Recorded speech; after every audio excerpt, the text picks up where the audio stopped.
दहशतगर्दी मुखालिफ अमन आलम कॉन्फ्रेंस के एलामिया की तायीद करते हैं और दारुल उलूम देवबंद के फतवे को तस्लीम करते हुए अहद करते हैं कि इस्लाम के पैगाम अमन को आम करेंगे और हम दहशतगर्दी की मजम्मत करते हैं और करते रहेंगे व आखिरु दावाना अल्हम्दुलिल्लाहि रब्बिल आलमीन।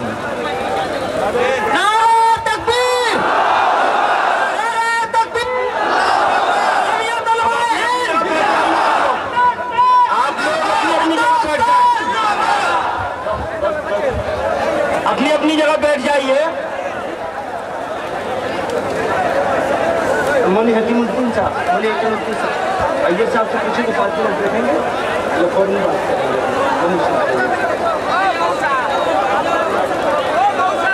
5 मिनट बैठ कर करें।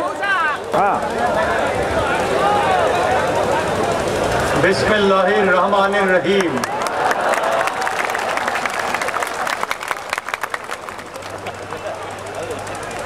जनाब सदर मौलाना कारी मोहम्मद उस्मान साहब, मैं मोहतरम दोस्त मौलाना महमूद मदनी साहब, मौलाना हकीमुद्दीन कासमी जी, तमाम मेरे भाइयों, मेरे दोस्तों, मेरे नौजवानों,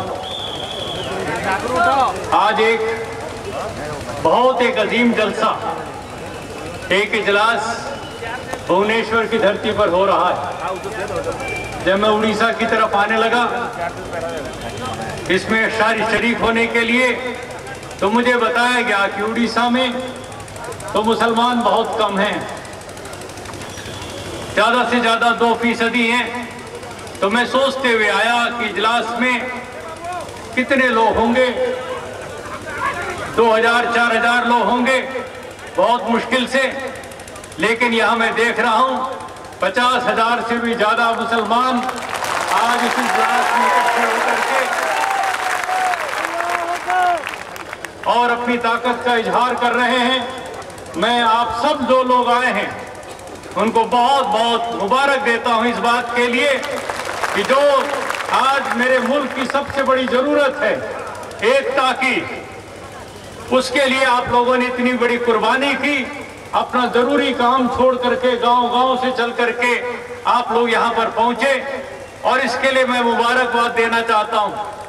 हमारे नौजवान साथी और जमीयत उलेमा हिंद के जनरल सेक्रेटरी मौलाना महमूद मदनी साहब को इस प्रकार के बड़े बड़े इजलास 1-1 लाख 1.5 लाख उलेमाओं को लेकर के पूरे हिंदुस्तान में एक सिरे से दूसरे सिरे तक यात्रा करके ट्रेनों से, और चाहे वो बंबई का आजाद मैदान हो, चाहे वो बेंगलोर का पैलेस ग्राउंड हो, चाहे हैदराबाद का निजाम कॉलेज ग्राउंड हो, और चाहे दिल्ली का रामलीला मैदान हो, पूरे हिंदुस्तान के कोने कोने में कम से कम 100 ऐसे बड़े इजलास इन्होंने इस दौर में किए हैं। मैं उनको बहुत बहुत मुबारकबाद देना चाहता हूं। ऐसा करके इन्होंने पूरे मुल्क की फिजा को बदल दिया। कल तक जो मीडिया लिखा करता था, इंटरनेशनल और नेशनल मीडिया दहशतगर्दी के साथ साथ इस्लाम को जोड़ा करता था, लेकिन जब से ये इन इजलासों का ये बड़े बड़े फतवे जो जारी किए जा रहे हैं, इसका जब दौर शुरू हुआ है तो लोगों की आंखें खुल गई। लोगों को पता लग गया कि इस्लाम का कोई भी दूर तक ताल्लुक नहीं है दहशतगर्दी से। इस्लाम अमन का पैगाम देने वाला, इस्लाम प्रेम का, शांति का पैगाम देने वाला मजहब है। और इसलिए जिस किसी को आज भी कोई शुबहा हो वो कान खोल करके सुन ले कि इस्लाम का मतलब होता है पीस, इस्लाम का मतलब शांति, इस्लाम का मतलब है अमन, इस्लाम का मतलब है भाईचारा। और कोई दूसरा मतलब निकालने की कोशिश करे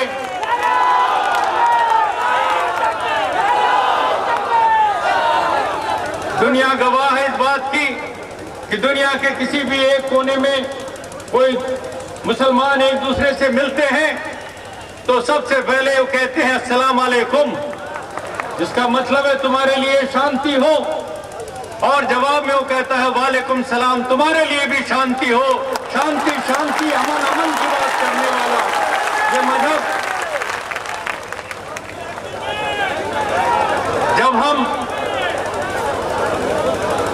जब हम अपने पैगंबर को याद करते हैं, हजरत मोहम्मद साहब को, तो उसके साथ साथ कहते हैं सल्लल्लाहु अलैहि वसल्लम, उनके लिए शांति हो।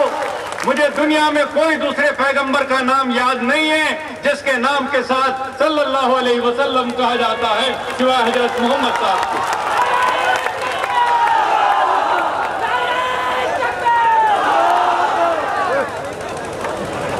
उनकी जिंदगी की घटनाएं एक नहीं दो नहीं हजारों घटनाएं ऐसी आती हैं जब हमें पता लगता है कि अपने ऊपर कूड़ा फेंकने वाली, जिस गली से गुजरते थे कूड़ा फेंकती थी एक बुढ़िया यहूदन, एक दिन जब कूड़ा नहीं पड़ा तो हजरत मोहम्मद साहब ने पूछा ये क्या हुआ, आज कूड़ा क्यों नहीं पड़ा ऊपर से छत से? लोगों ने बताया वो बीमार है। उस बीमार यहूदन का हाल पूछने के लिए पहुंच गया उसके घर पर। वो पैरों में गिर पड़ी, माफी मांगने लगी। जिसको वो अपना दुश्मन मानती थी उसने उनकी तबीयत का हाल पूछने के लिए उनके घर पे पहुंचे।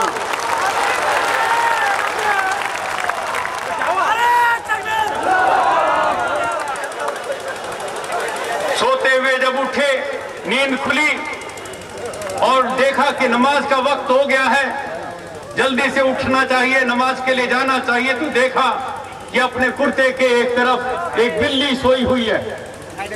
बिल्ली गहरी नींद में सोई हुई है। उठते ही कुर्ते को झटकते ही वो बिल्ली की नींद भी खुल जाती।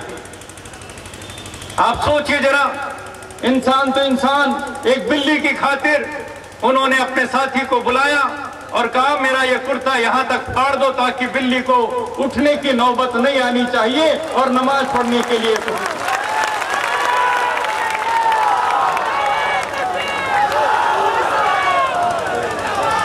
जिनके दिल में बिल्ली के लिए, एक जानवर तक के लिए इतनी मोहब्बत हो, इतनी एक रहमत हो, उनके इस पूरे इस्लाम के ऊपर कैसे कोई उंगली उठा सकता है? पैगंबरे इस्लाम, आज मैं बताना चाहता हूं, वो पैगंबरे इंसानियत हैं और उनके लिए मैं नहीं कहता हूं, सारी दुनिया इस बात की गवाह है कि रब्बुल आलमीन को मानने वाला हर इंसान, पूरी दुनिया में कायनात में जिस रब को हम मानते हैं, परमात्मा को, ईश्वर को, अल्लाह ताला को जो हम मानते हैं, तो हम ये भी मानते हैं कि रब्बुल आलमीन और हजरत मोहम्मद साहब रहमतुल आलमीन पूरी दुनिया के लिए वो इंसानियत का, अमन का पैगाम लेकर के आए। पूरी इंसानियत को जोड़ना, जहालत से मुक्त करना, आजाद करना। उस जमाने में जब हमारी बेटियों को पैदा होने के साथ अरब के गरम गरम रेत में गाड़ दिया जाता था, इस्लाम के पैगंबर ने बगावत की और उस जहालत से छुटकारा दिलाया और बेटियों को कहा इनको पैदा होने का भी उतना ही हक है जितना बेटों को पैदा होने का हक है। और उन्होंने आगे बढ़ करके कहा हम बेटियों को मारेंगे, जिंदा गाड़ देंगे, तो हमारी माएँ कहां से होंगी? और माँ के लिए उन्होंने कहा कि माँ के पैरों तले जन्नत होती है। इतनी बड़ी बात,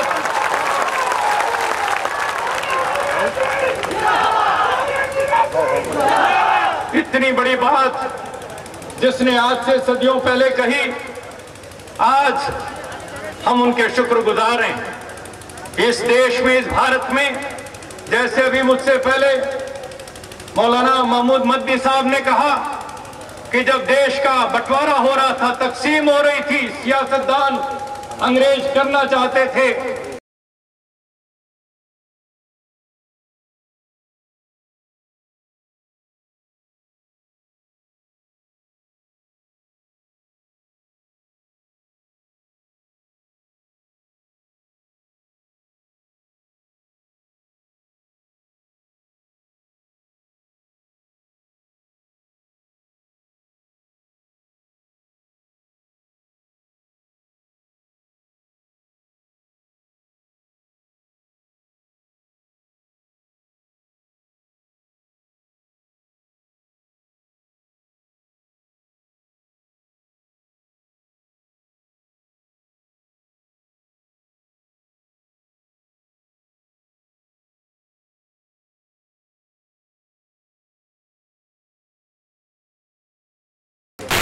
दुनिया का सबसे बेहतरीन मुल्क मानते हैं। इससे बड़ी बात कोई क्या कर सकता है? और इसके साथ ही आपने कह दिया हम इसे दारुल अमन मानते हैं।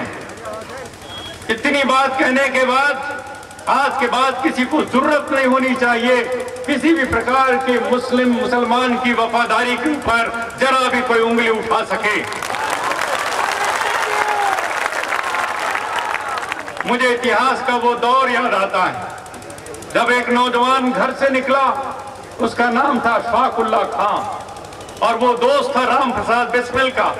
राम प्रसाद बिस्मिल शाहजहांपुर के आर्य समाज का एक नौजवान और एक ही थाली में खाना खाने वाले राम प्रसाद बिस्मिल आर्य समाजी और 5 बार नमाज पढ़ने वाला अशफाकुल्लाह खां। और अंग्रेजों ने उन दोनों को पकड़ करके झूठा मुकदमा चलाया, एक साथ दोनों को फांसी के फंदे पर लटकाया। फांसी के फंदे पर झूलने से पहले अशफाक अपनी माँ को जो चिट्ठियां लिखता है वो हमने सारी की सारी छापी है किताब के अंदर। सरफरोशी की तमन्ना उस छोटी सी किताब का नाम है। बिस्मिल ने क्या कहा, अशफाक ने क्या कहा, वो नौजवान कहते हैं, बेड़िया खनका खनका करके कहते हैं, अपने दिल के बलबले, अपने दिल का तूफान उमड़ करके कहते हैं, हम भी आराम उठा सकते थे घर पे रहकर, हम भी आराम उठा सकते थे घर पे रहकर, हमको भी माँ बाप ने पाला था दुख सह सह कर, वक्त रुखसत उन्हें इतना भी ना आया कहकर, आंख से आंसू जो टपके बहकर, तिफल उनको ही समझ लेना जी बहरा।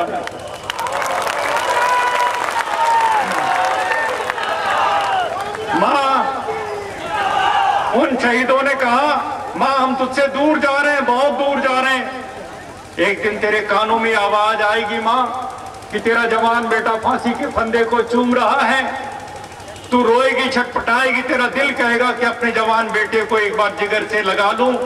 माँ तेरे कहने से तेरा बेटा तो नहीं आ सकेगा तेरी गोद में, एक काम करना माँ, तेरे आंखों से जब गाल से आंसू टपक टपक करके गिरने लगे तो आंसुओं की एक बूंद को अपनी हथेली पर रख करके उस बूंद को, आंसू की बूंद को अपना बेटा समझ करके दिल को तसल्ली कर लेना। ऐसी ऐसी कुर्बानियां दी हैं मुसलमानों ने इस देश की आजादी के लिए।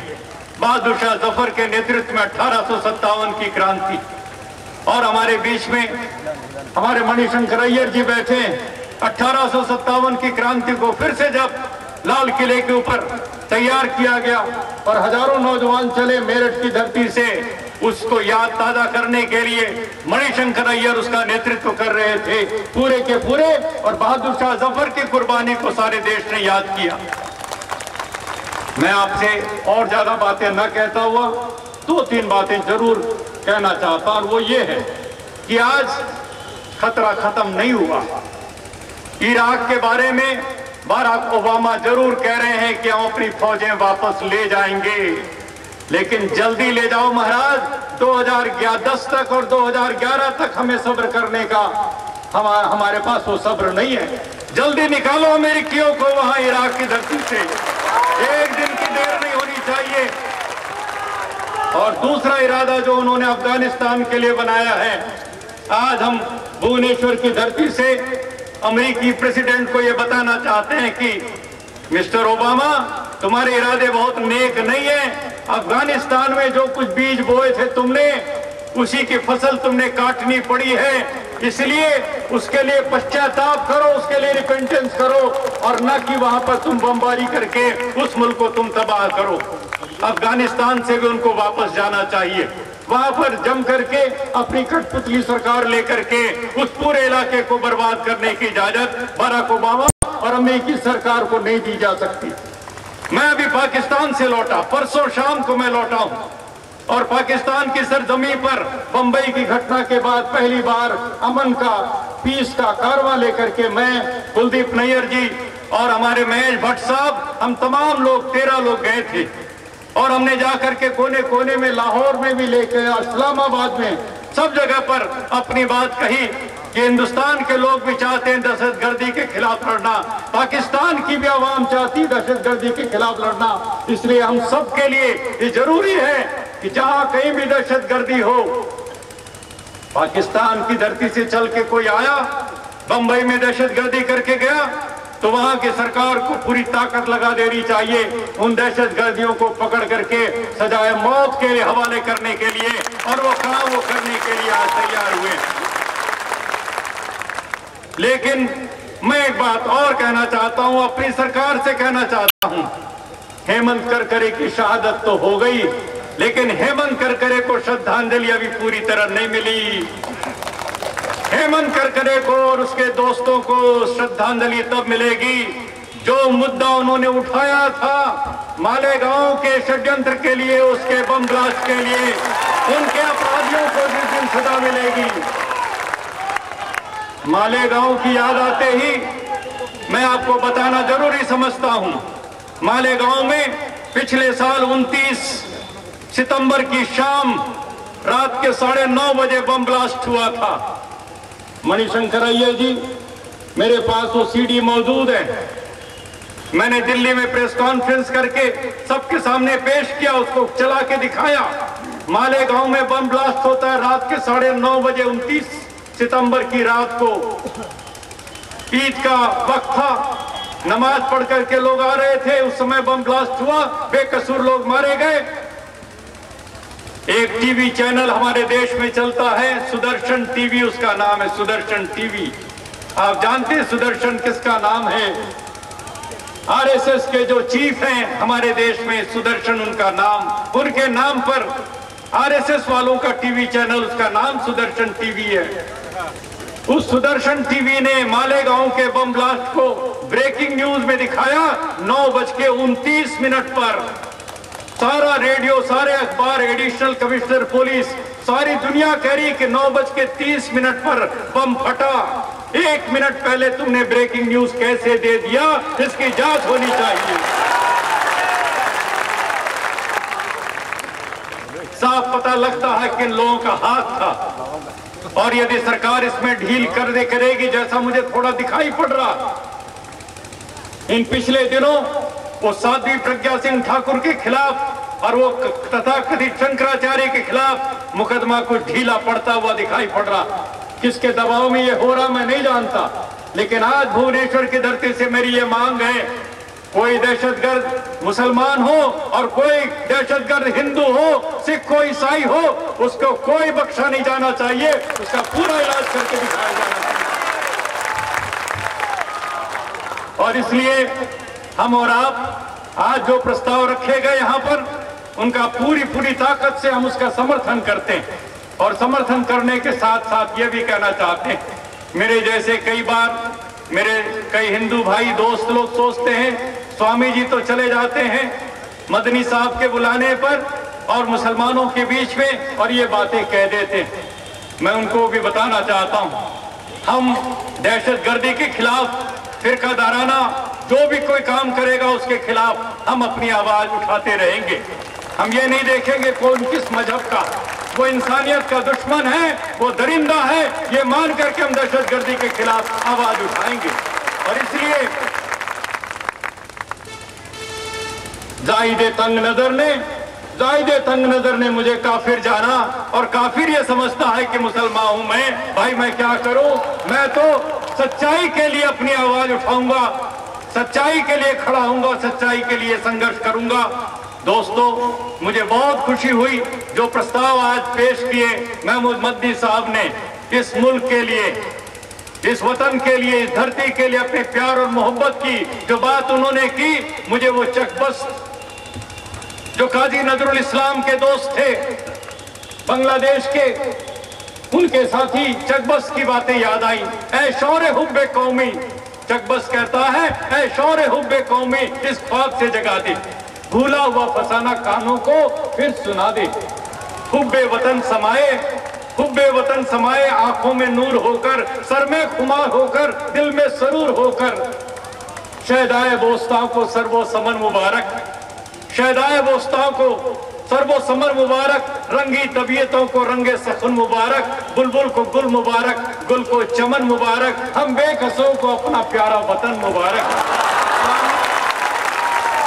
गुंचे हमारे दिल के, गुंचे हमारे दिल के, इस बाग में खिलेंगे, इस खाक से उठे हैं, इस खाक में मिलेंगे। ये हमारी अहद है, आज की अहद जो आपने की है, मैं इसके लिए बहुत बहुत मुबारक देता हूं आपको मदनी साहब, और आपको यकीन दिलाना चाहता हूं, इस मुल्क के किसी भी कोने में आप मुझे आवाज दीजिए, मैं सारे काम छोड़ करके आपके साथ कदम से कदम मिला करके चलने के लिए। स्वामी अग्निवेश, स्वामी अग्निवेश। एक बात और, मुझे 1 सेकंड की इजाजत दीजिए। शराब के खिलाफ लड़ने के लिए, शराब